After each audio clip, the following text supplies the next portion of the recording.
20 seconds.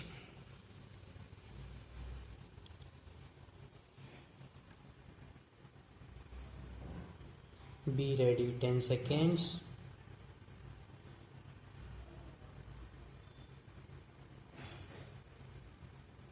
Start. The Industrial Policy Resolution of 1948 was good so far as it went, but unfortunately the spirit of it could not be understood or appreciated by the common man in this country. So, a new orientation of this policy was given, and the Honorable Prime Minister, after his return from China, publicly declared that the future policy of the country, or rather the future pattern of society, will be the socialist pattern. That was further emphasized by the resolution passed at the Avadi session of the Congress and later reiterated by Shri Debar, President of the Indian National Congress. I am very glad to say that the spirit of it has been caught by the nation today. If I may say so, the nation has taken up the challenge for securing the socialist pattern of society. It behoves all sections, both inside this house and as well as outside, without having mutual recriminations, to try and propagate in a sincere manner and establish the socialist pattern of society indicated by the statements of the great leaders of our country.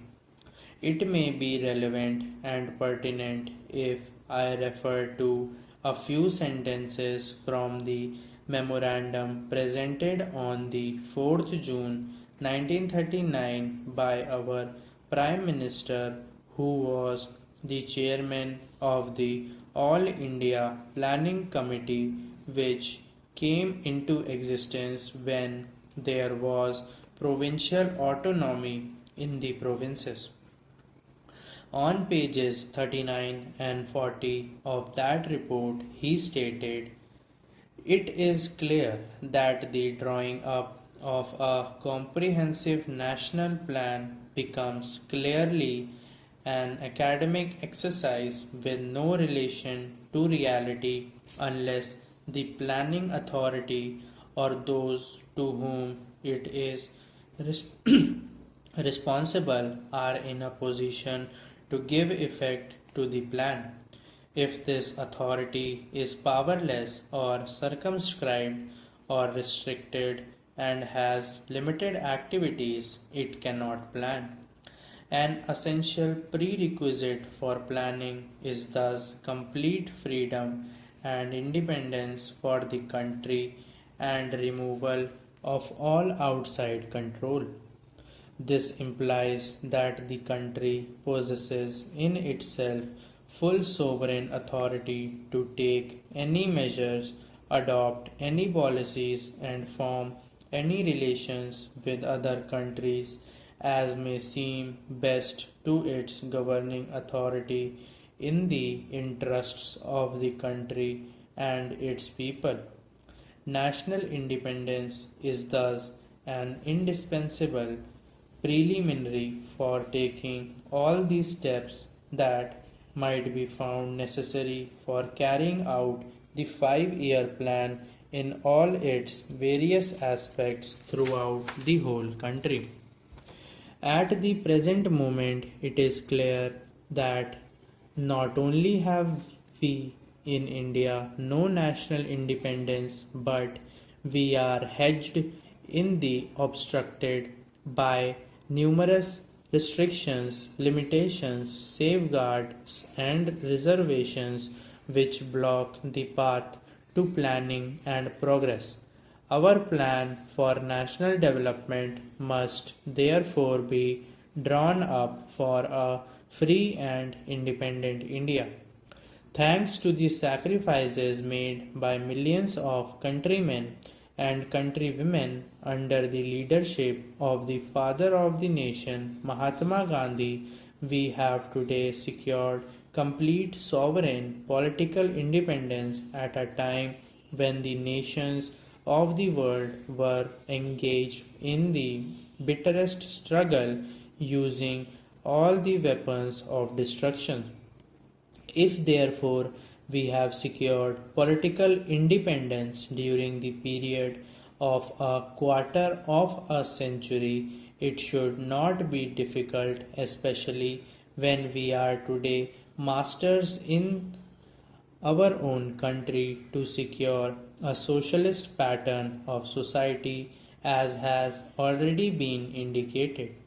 But it requires the assistance, the propaganda, the active work of all those who are interested in this. I am sure so long as my honorable friends, the minister, the deputy minister, and the other minister who represent the commerce and industry ministry can give us an assurance that the capitalist pattern would be avoided, some of us who believe in a cent-per-cent socialist democracy give an undertaking that certainly totalitarian policy will not be introduced in the country, because we have believed long ago during the fight that we have given to the British government when we secured political independence that we shall try to maintain democracy undiluted and a socialist democracy at that. I am absolutely certain that in this country of ours, liberty of thought, liberty of speech, and liberty of action will be guaranteed to every citizen to express his views in the manner he pleases. I therefore assure my honorable friend that so long as we do not, in the garb of a socialist pattern, support a capitalist system, India will stand 100% for a socialist democracy. Now, luckily for us, the fundamental rights of the Constitution have declared that a citizen would be assured of many of the social amenities which will give reasonable comfort from the womb to the grave.